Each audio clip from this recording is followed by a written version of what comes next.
As you hold your ledger's clip under the headlamp, an iridescent hologram appears. A street grid and the veins of a great river. A familiar sensation washes over you.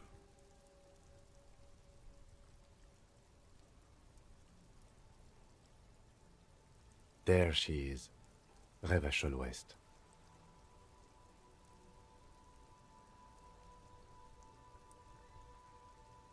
Around the borders of the watermark are dozens, no, hundreds of micro-perforations. The rectangular watermark is overlaid with the logo of the RCM, and yet the major arteries of Revachol are all recognizable. They shimmer in the Kanema's headlights. You catch a faint glimmer from a broken beer bottle in the distance. Sounds. Two men engaged in a drunken argument, followed by the closing of some distant window. Ah, Martinez at night. Let me see. Right here. It has its problems. There are many of them, and they are divided into 3 separate rows. The first row has 18 dots.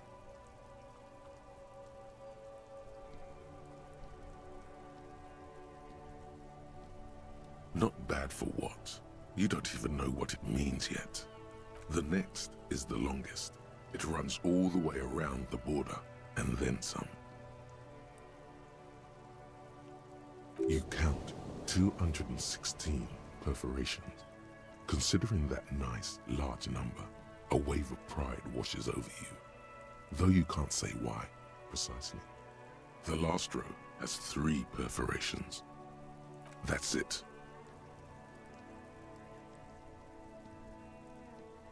Those are perforations. They represent your record as an officer of the RCM. They are your statistics, as it were. I should have guessed you'd keep a record. Officers often do. Let's take a look. Alpha male officers who are proud of their numbers often do. It's meant. The first row represents your years of service. 18 years. Okay, not bad at all. What did you do before you volunteered? Cool. I'm glad you joined us. Not a lot of money in doom crying. Let's move on. This next row, the one that wraps all the way around, is your number of closed cases. Closed is good. It means finished. You've got, wow, more than 200. It's quite a lot, even for someone who's been on the force for nearly 2 decades. Usually, clearing more than 10 cases a year puts you in the 90th percentile of all RCM officers. Right. Those are your confirmed kills. You've got precisely 3 perforations there. For an RCM officer, especially Precinct 41, which is in the Jamrock quarter, it's rather tame. I mean that in a good way. There are certain officers who treat their kills like some kind of ghoulish game. If they do happen to solve a case, it's usually by accident. But it seems as though you are, or at least were, one of the good ones. So we have that to be thankful for. Yes. It's not a problem for him to state it, however. Everyone has their own method of coping, some more effective or self-destructive than others. Personally, I find it helps to keep up a few hobbies. Why not gardening? You've already got the yellow gloves.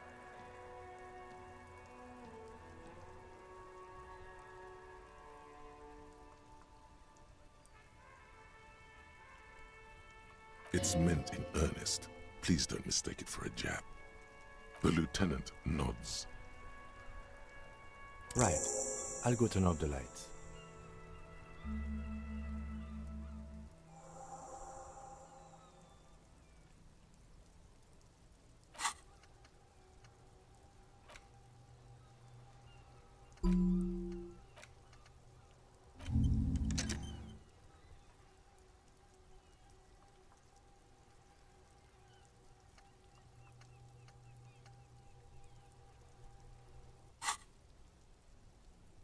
You can now see your statistics on your journal page, to the right of the task description.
The streets will flow red once more, a great torrent rushing down Rue de Esperance.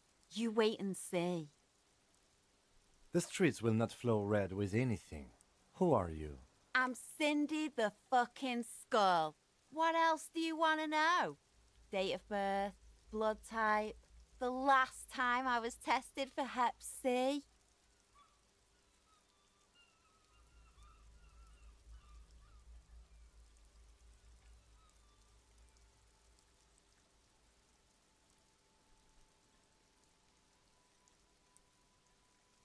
Ask away, pigman, but I don't promise to answer. A brush, an artist. The red splatter is urban expressionism.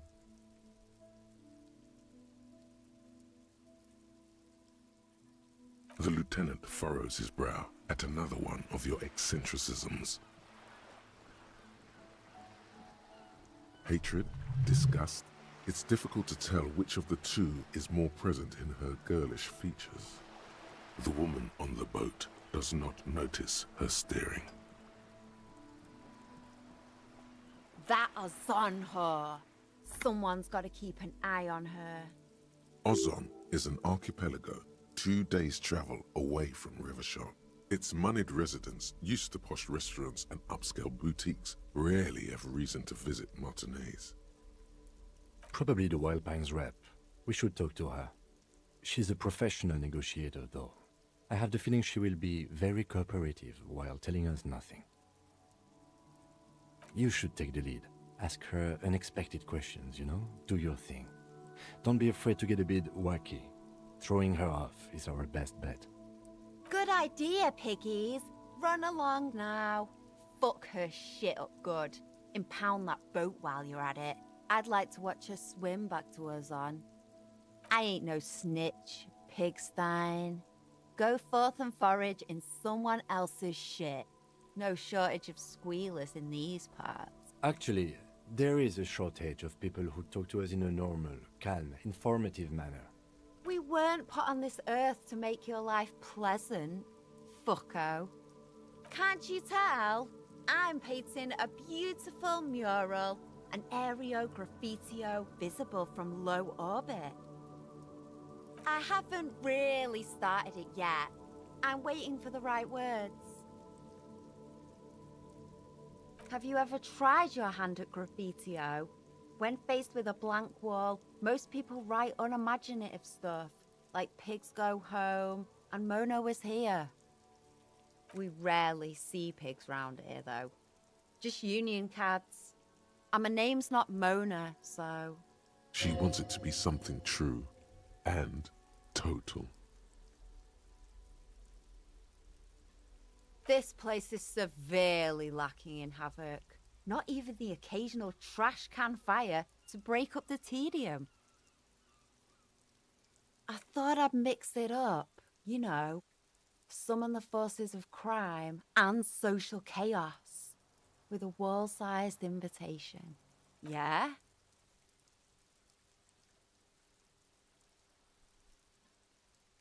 Thanks. I'm sure the inspiration will come to me now that I have an official RCM stamp of approval.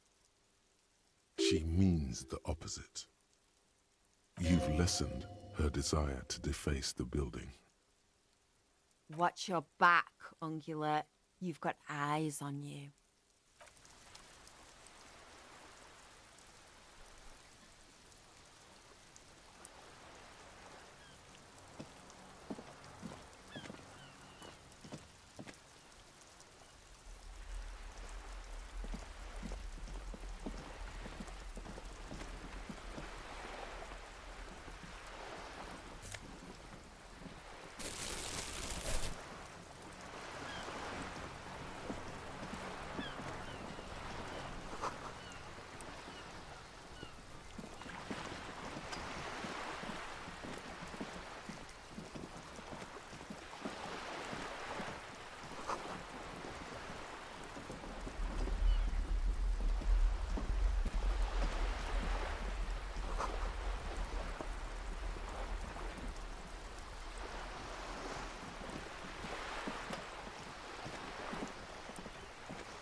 A striking woman leans against the cabin top of her sailing boat, smiling as you approach.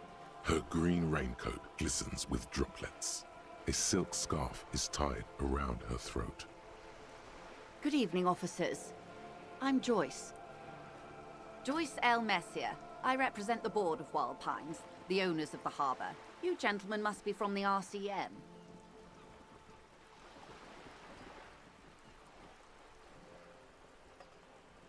Phaeton, my maiden name.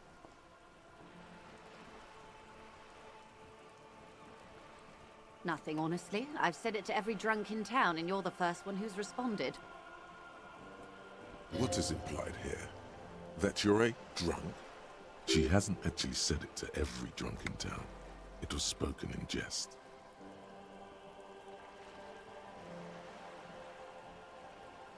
Of course you're not. It was only a joke. I'm glad to see you here. I was dispatched to handle a strike, not a lynching. Anything I can do to assist the RCM in this matter, I will, gladly. That is good to hear, madame. My colleague will take the lead on this interview. I should let you know that he is recovering from an unusual medical episode. Very unusual. But I can assure you of his ultimate competency. There's a trace of irony in his voice. Mischief, even. This is a tactic. How interesting. I wish you a swift recovery. In the meanwhile, you have my full cooperation, and the full cooperation of the Wild Pines group.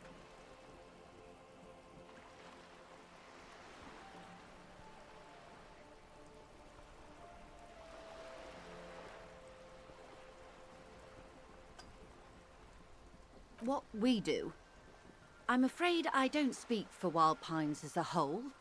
It's a giant undertaking. There was a touch of discomfort there. She wants to merely represent. The Pines' core competency is logistics. Container shipping, freight, that sort of thing. See those airships there, blinking? Those are the shipping side of things. And that is the terminal. Another subdivision deals with energy, oil and gas exploration, offshore platforms. The Wild Pines Group is one of the original Revacholian Indo-tribes. Companies awarded royal monopolies by the king, the suzerain himself, centuries ago. The king is long gone, but several of the Indo-tribes remain. Saint-Baptiste, Elysium, an unknown entity known as Brightest Star.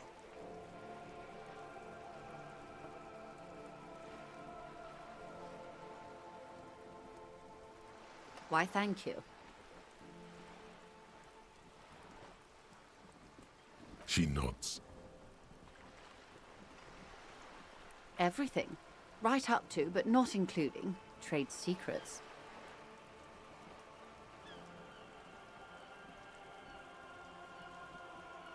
I believe the official title is Senior Labor Negotiator.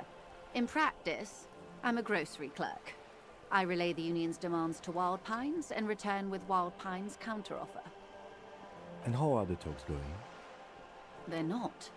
That's the problem. The union stopped all negotiations a week ago, after that awful lynching took place. Now they won't even let me into the harbor.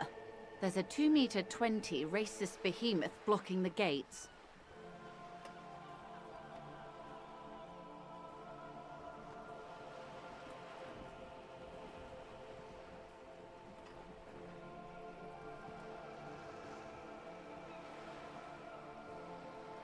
Let's say I was not making the kind of progress I'd hoped for when I first arrived.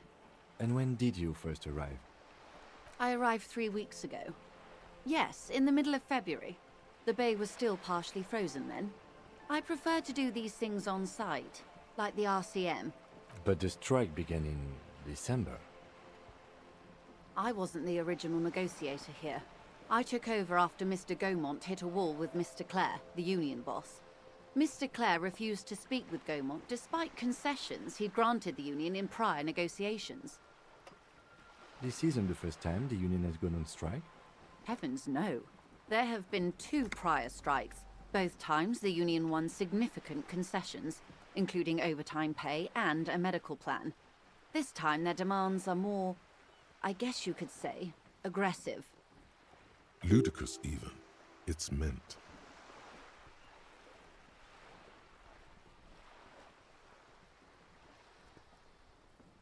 Mr. Clare told him to... how did he put it? Fuck off, midget. Gaumont is short of stature, you see. Yes. Keep in mind, this is a negotiator Mr. Clare has worked with before, and who was more than fair with him and the union. Sounds like usual aggressive. There are leaflets everywhere, and banners. What did they say again? Oh, yes. Every worker, a member of the board.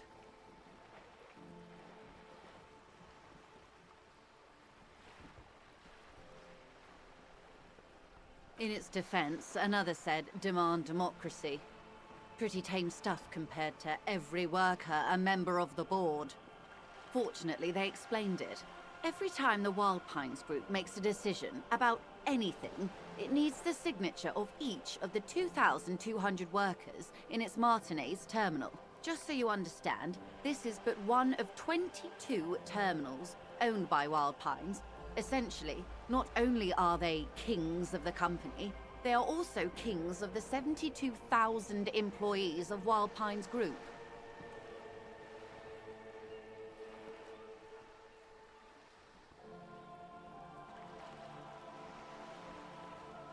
I'm not sure. Naturally, I assume that was just their opening position. A hard-nosed tactic with a side of mockery. But there's been no follow-up, just the same nonsensical slogan repeated over and over again. And now, people are getting lynched, I hear. Behind the whirling in rags. A disastrous situation if there ever was one. Excuse me, from whom did you hear about this lynching? I first heard it from the bowyer at the gates. The one whose very name advertises his aversion to work. I think he said it was, "Call me mañana." This checks out.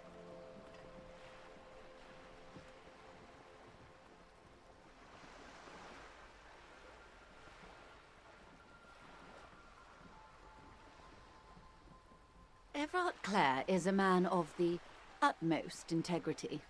If you can say one thing about him, it's that he always puts the interests of the workers first. Of course not. Everard is fantastically corrupt. I imagine he has a thick, viscous goo where you and I have blood. He is the most corrupt individual I have ever seen, and I deal with men like him for a living. If there is anyone more venal, more irredeemably nepotistic, then it's his twin brother, Edgar. Yes, Edgar looks exactly like his brother, except for that lazy eye. He also talks exactly like Everard does, and when one's term as foreman is up, the other takes over. It's how they circumvent the term limits, you see, with a funny little switcheroo. While in office, they've embezzled God knows how much of their workers' dues.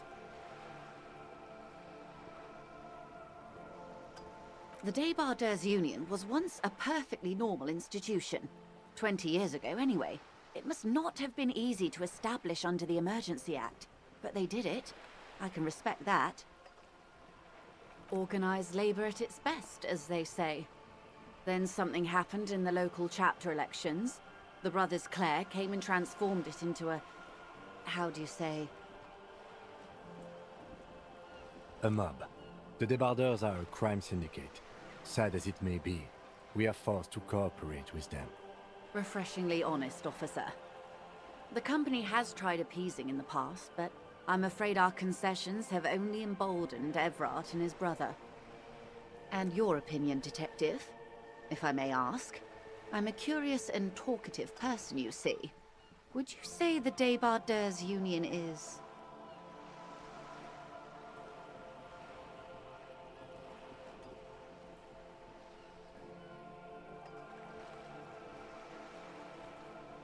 Indeed, and a hungry one. Sadly, Wild Pines have cooperated with what amounts to a crime syndicate for 2 decades. However much you feed the leech always hungers. I'm glad you asked. There was a woman, the previous forewoman of the Union. She disappeared. Disappeared? Yes. On the last day of the local chapter elections, her daughter phoned in and said she wasn't running anymore, or coming to work. Ever. End of story. Downright haunting, if you ask me. The Wild Pines suspected foul play, but what could they do? It was a union matter.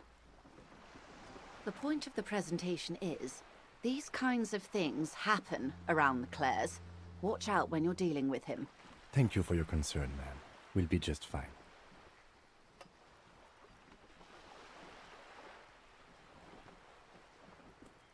The scabs? You mean the huddled masses of Jamrock, come to plead for work where the Union refuses to? If they were organized by Wild Pines or its affiliates, then it would be a company secret. I could not share it with you. Not right now, at least. It's implied. She's open to discussing this matter with you at a later occasion. Of course. How else can I help?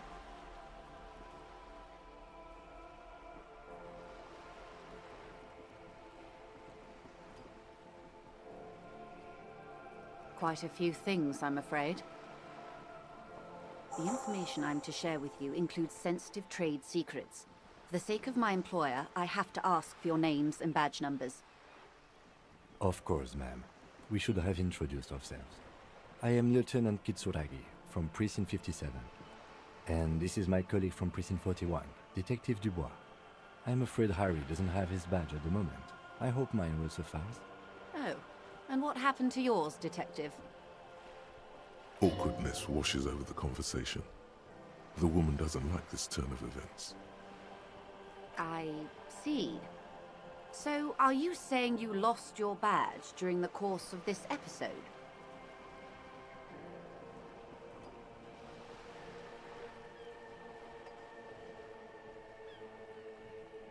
I can't hear you, darling. Speak up, please. Oh dear. Some kind of encephalopathic amnesia. I don't even know how to respond. I do believe you, naive as that may sound. I simply can't imagine what you gain by faking such a condition. As I said, ma'am, his technique may be very unconventional, but he is an officer of the RCM. Of course, I sympathize, but I'm afraid I simply can't share anything more until I've seen that badge. Hang on. She's a professional negotiator. She should be open to some sort of mutually beneficial arrangement.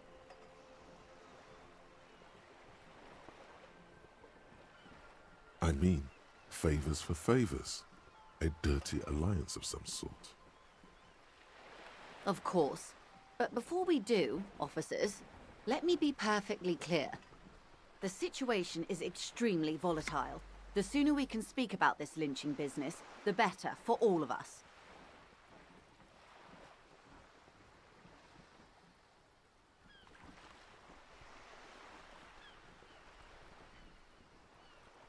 This reality. Ah, yes, the episode. Sounds like an acute case of encephalopathy now that I think of it. Don't be phased, madame. He functions perfectly well. He only needs a lowdown on all of reality. We may be here a while then. Ask away, officer. I'll help however I can. All right, we're in. I know these all look good, but begin with the first, okay?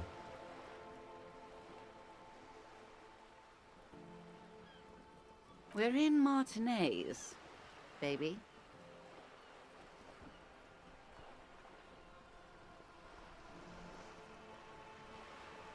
Martinez is a district of Revachol. A very small district tucked away near the industrial harbour, north of the 881 and Jamrock. You would be excused for not knowing about it. Unimportant, they say. Forgotten, even. Shelled to smithereens during the Revolution. It has its charms, just not this time of year. I'm not a good ambassador. I've only been here once before, as a teenager. Not a lot has changed. There are ruins, a terminal, fishing boats, reeds, boys with boxy shoulders. This place used to be a province, a workers' resort before the city swallowed it and the artillery did its work. The reeds are the real star of the show here now. The further down the coast, the wilder it gets. It's not really a sea, it's the Bay of Revachol. And the bay feeds into the ocean. Yes, we're on an island in an ocean, the world's largest body of water, the Insulindic. Known to the early Revacholians as Les Immensités Bleues, the blue immensities. Vast, lukewarm and unknowable, flowing in and out of sight. Caillou.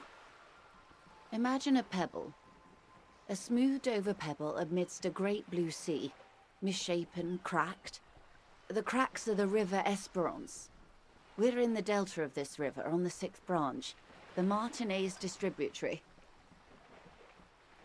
It is clear this pebble is of enormous value to her, and to humanity at large. Revachol? Revachol is what you call a city, the great kind. As if it's self-explanatory, beyond patriotism, a fact. History detective. They built this city to resolve history. Our part in it, at least. Our centuries. The nations of the Occident, or migrant workers from Seminine and Ile Marat, depending on your creed. In the DeLorean century, 380 years ago. They say it's where the terrible questions of our time will be answered. The tensions are highest, the fault lines deepest. By that I mean conflicts. Ideological conflicts. The stuff of men. We are standing on a fertile, self-sufficient island able to sustain up to 200 million people in the middle of the Insulindic Ocean, the world's connective tissue. It's where the money is.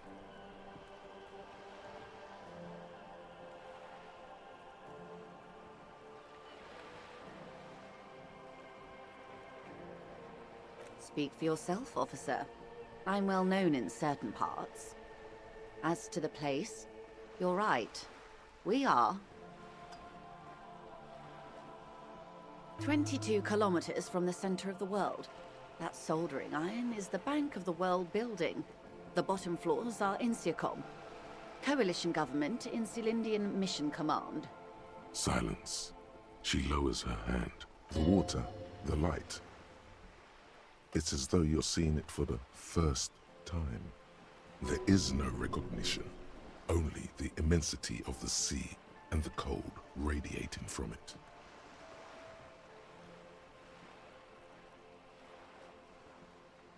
She observes your eyes scanning the horizon, then breaks the silence, slowly. This is one thought you need to complete. Where are you? Was there something else you wanted to know? I remember something about a lowdown. This has been informative. Thank you, ma'am. I'm sure my memory-impaired partner has many more questions to ask, about even more fundamental aspects of reality. Might I suggest not asking them all right now? Ma'am, Messier will be here later too, and tomorrow. Isn't that true, ma'am? Absolutely. My commitment here is long-term.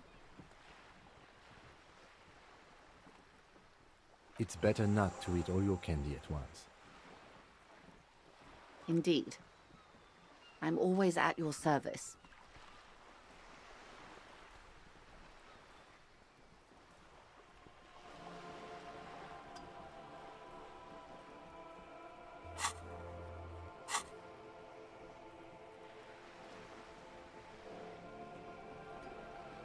Glad to have been of assistance. The little that I... Of course, Detective. Take care. It's clear you like the hard stuff, Bruta.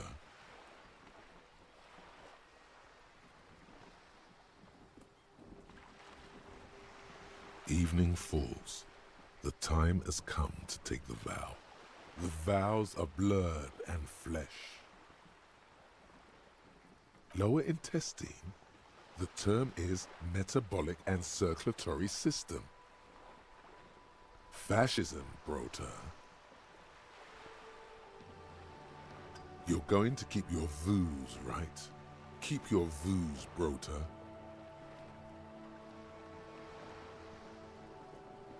For the nation, smart.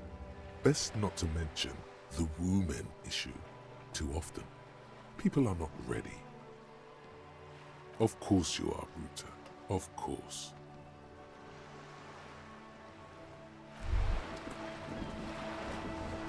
Wow, you work hard. Oh, yes. You hustle. You're a provider. It's tough out there, but you keep it real and provide. Oh, yeah. Like a horse. A workhorse. For hard work.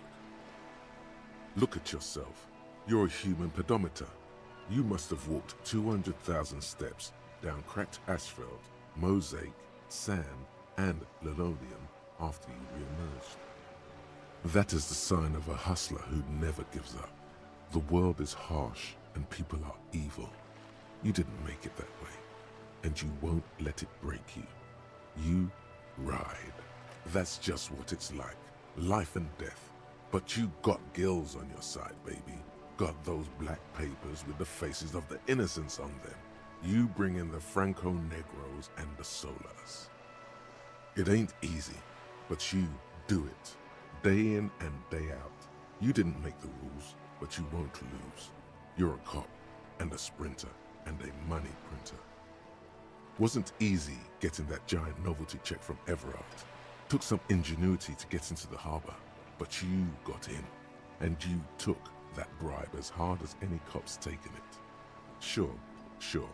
And has it been easy? Is life easy? Have you not gone into cardiac arrest? Are you not about to have an anxiety attack or shoot yourself in the mouth?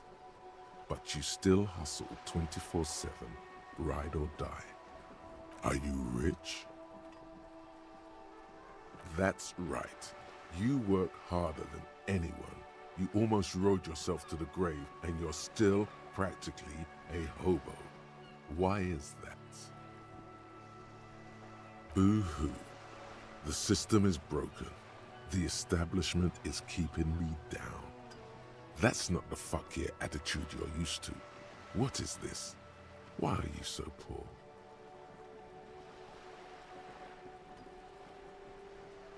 The Guardsman has set himself up one of those self-replicating money structures. You should learn from it. Don't play the victim. Think hustler.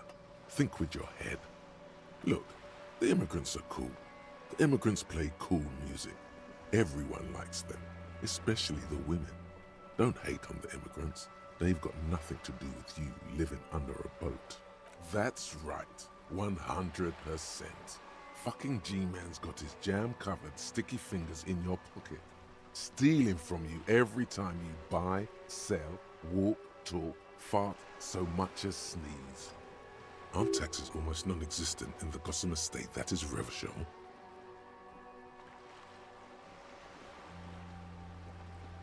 You and I both, but they got those indirect modes of taxation. Sales tax, excise duty, extraction tax. This tax that doesn't even have a name. Plus, there's the stuff people in other countries pay for that makes them ask for more money from you here. The Gotham Estate's a myth. In total, the coalition government is taking 98% of all your money. Here you go, hustler. Fight the righteous fight. Free the people. Keep it real. Keep it street. Keep foaming at the mouth furiously on the tax issue.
A sturdy metal door guards the southwest. The door rattles against your knuckles, but there's no response. The door rattles again, but this time you hear an elderly woman's voice calling out from inside. Stop banging on the door!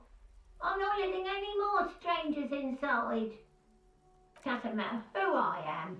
Now go on, get out of here. Ha! The police? Everyone knows the police don't come round here. No, I already told you. I won't be responsible for any more strangers getting into the building. Go check the backyard door. Maybe someone there will. Backyard door? There must be another entrance to the east. Madame, I assure you, we are real police officers. There is no reply.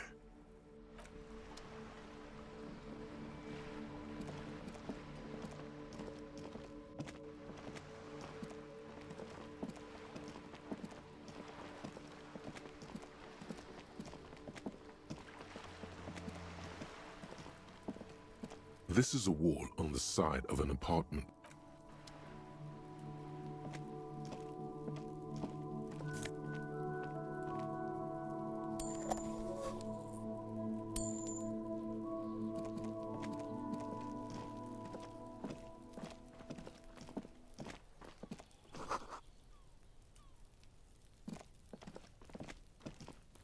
There must be another way into the building.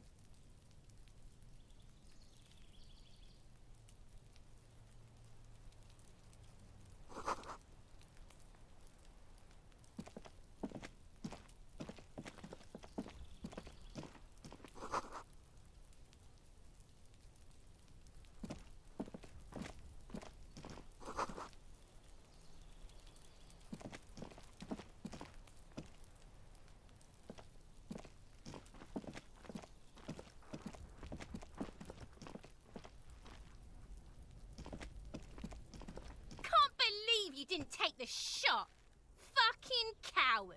Waved a gun. She continues to be here. All due to you being a coward and not shooting her. The contempt is thick enough to cut through with a knife.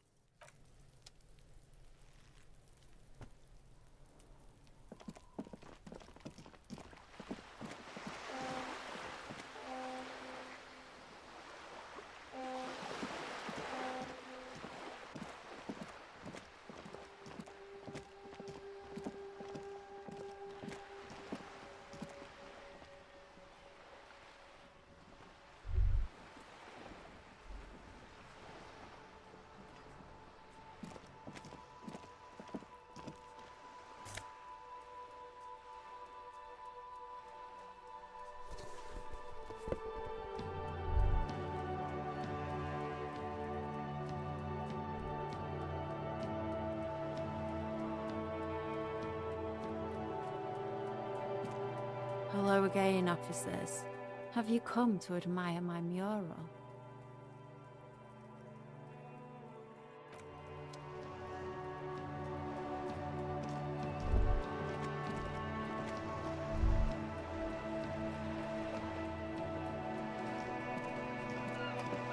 A sturdy metal door guards the southwest entrance. The door rattles again, but this time you hear an elderly woman's voice calling out from inside. Stop banging on the door.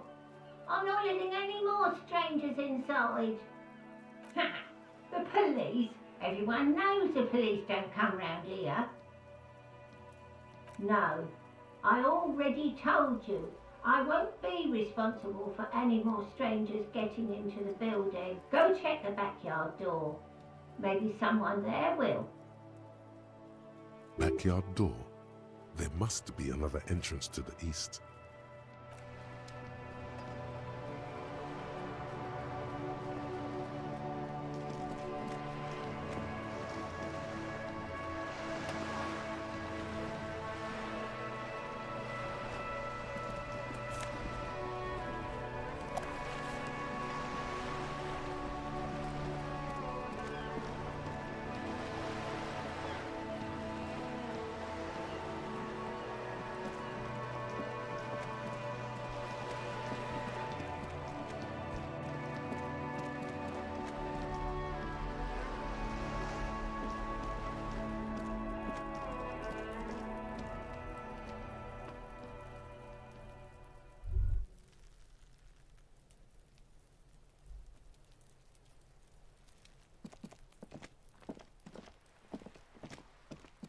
Just an ordinary wall. Nothing to see here, because this is no ordinary wall. It is sublime. Look at it. All the other walls on all the other houses must make a pilgrimage in adoration of this, the uncontested pinnacle of wallcraft, color peeled from the very face of God. O Wall Father.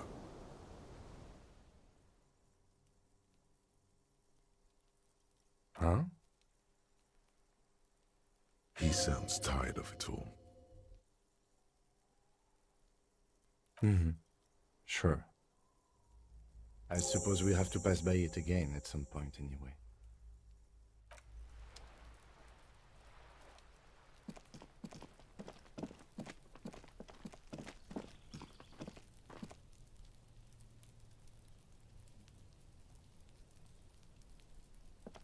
Yes?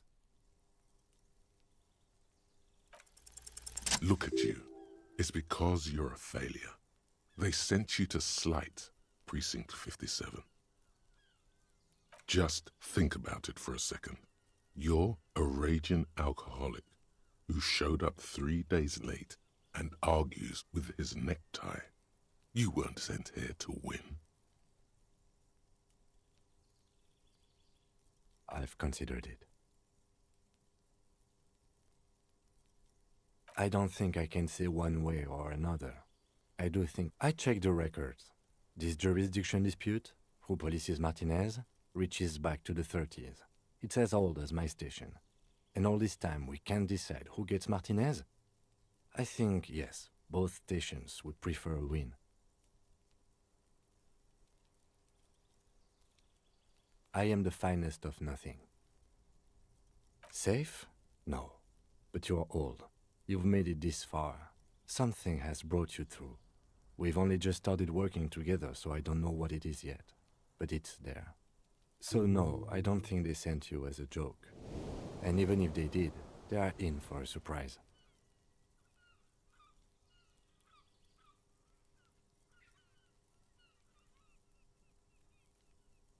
No response. He's having trouble processing it, believing it even. Have you tried concentrating on something other than your personal affairs? There is a sudden, harsh edge to his voice, like he's tired of hearing about your personal affairs. Fine. We should get through this day first. Off hours begin at 9 p.m. If you're still having trouble then, I can give you an orientation.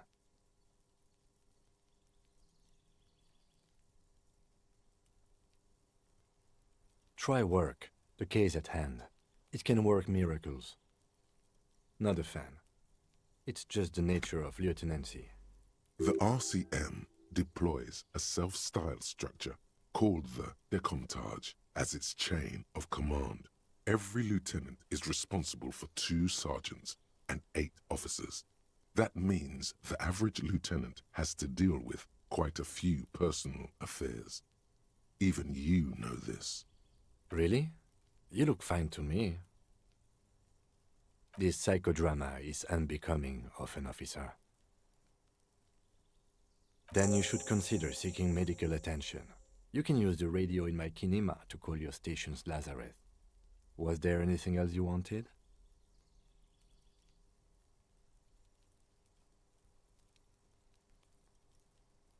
Excuse me?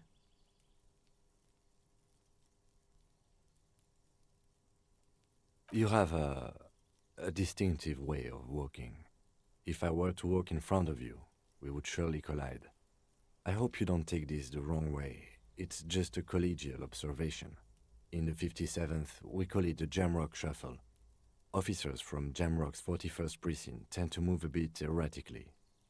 They say it's a scene-clearing technique developed by one of your lieutenants for gathering evidence. It's erratic, yet thorough. Prioritizes containers. I don't know. Containers contain, I guess.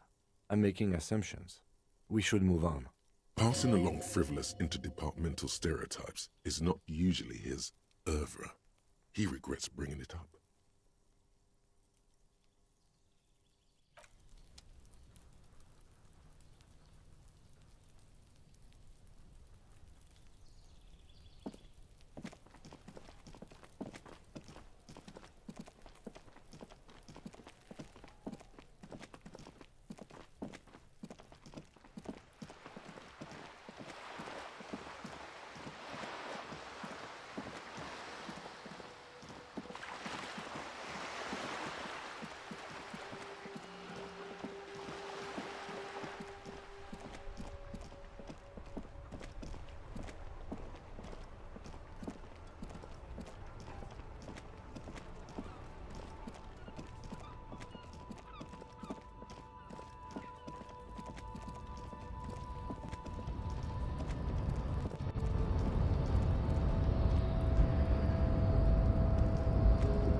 I help you?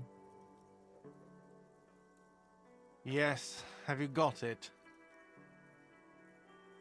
Does that arrangement include you paying me what we already agreed you owe me?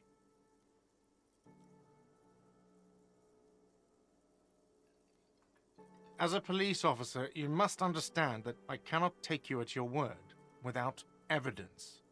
Evidence being money. You can't stay here without money. Not until you bring me... Okay, I might have something in my motor carriage we can use when you're done here. I really didn't want to resort to this. Oh, Lieutenant, we're done here.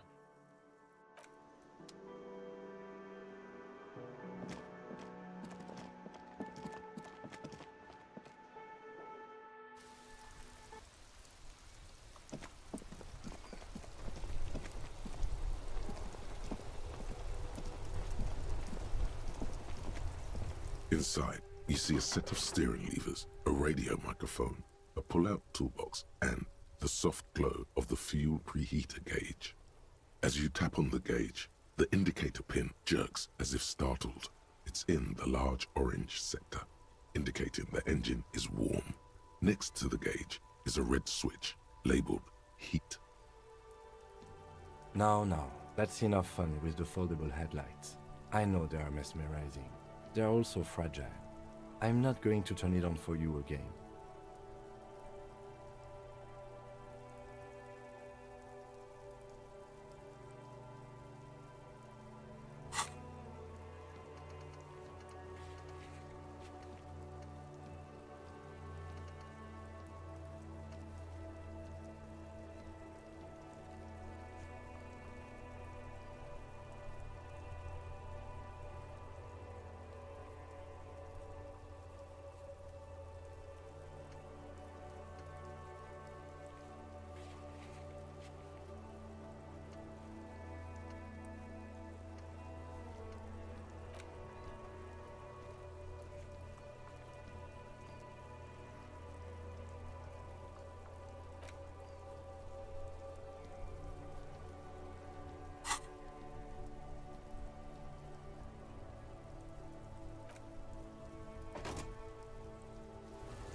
The unpromising raised pupil returns.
lorry stuck in the traffic jam. This big, heavy Grad-made machine is well kept for such an old machine. The windows are clear.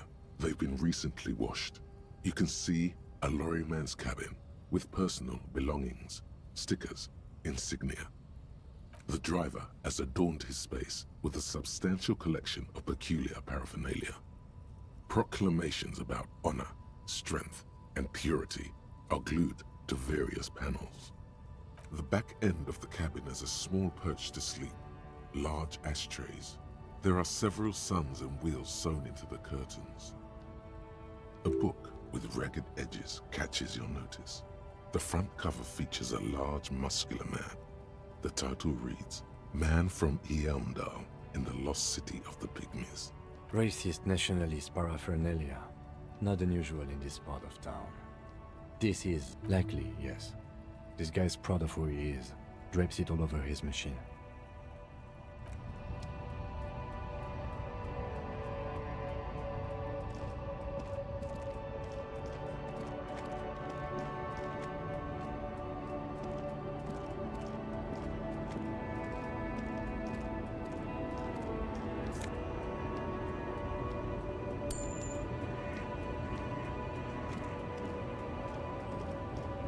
The small, wrinkled woman does not greet you. She nods along to something on her radio. A photograph is clutched in her hands, and there is a warm smile on her face. The photo, an ambrotype from the turn of the century, as golden as her smile. It's the warmth of a winter night's fire. Maybe she could give you comfort and shelter. Some cigarettes and food money. Maybe she's your... No response. Wherever this woman is, your words fail to reach her. Nothing. Her smile just keeps widening. Her hair is gray like lead. Wait. She's just a distracted old woman. Better to leave her alone. Why? I just told you why.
Inside, you see a set of steering levers, a radio microphone, a pull-out. This is Precinct 57. How may I assist you?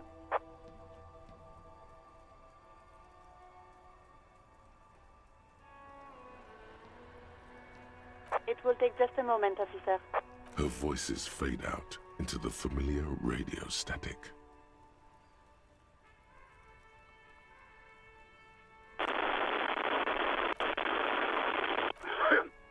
Gottlieb, what do you want? He's carelessly chewing on a piece of hard candy. Oh, it's you.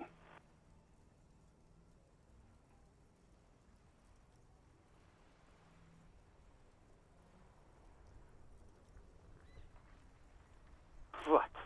You want me to do blood work for you again? Tell you, just how bad things really are across the board? You want another rundown of everything collapsing inside your body? You want the real, honest-to-God truth?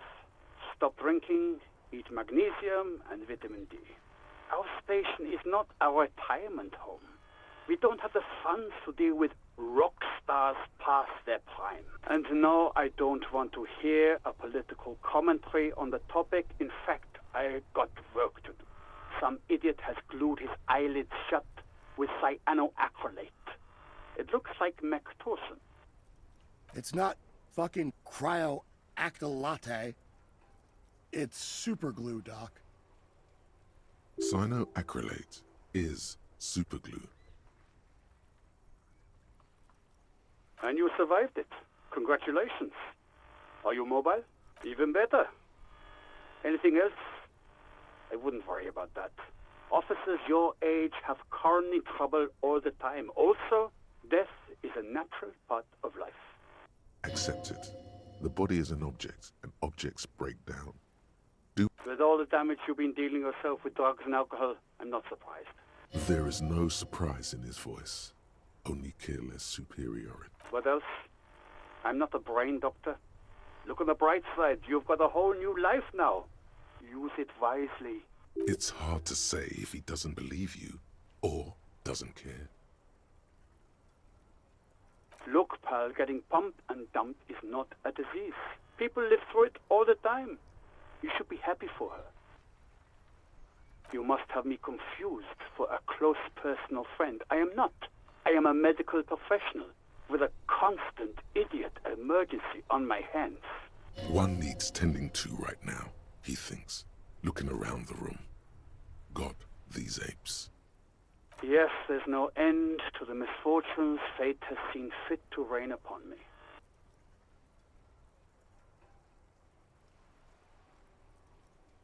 Who? You are? You lost your human visage a while back. Now let's get on with it. I've got more important things to do.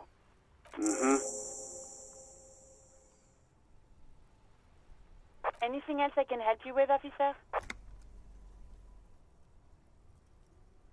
As always, it's DJ Mesh and Fellatio, and you're listening to Street Freaks FM, bringing you the hottest, the nastiest, the most vulgar.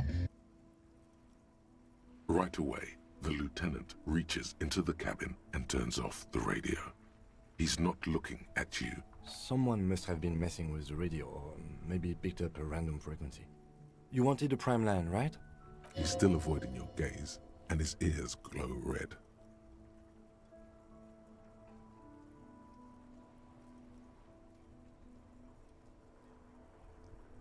Oh, is that what it was called? Nothing to get into, really. But sure, let's focus on the important things. This is Precinct 57. Can I connect you to someone? Just a moment, officer. 10-4, come in, officer. Over.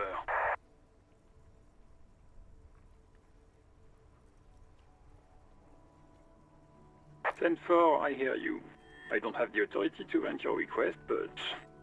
What does he want now? He's asking for money. Is he fucking kidding? I don't think he is. Don't give that asshole anything. He's just gonna drink it all. Alright, that's a negative on the additional funds, sir. Over. He says he's in trouble, doesn't have a place to sleep. Well, I guess he'd better crack the case before sundown then. Vigmar said... Enough, officer. This begging is below your dignity.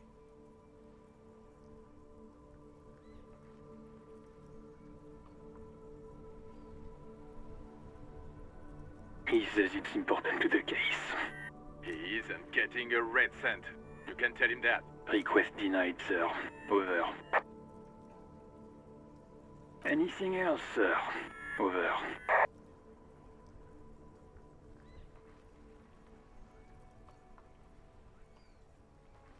10-4, I know, I already wrote it in a report, but... Roger that, 10-10, over and out.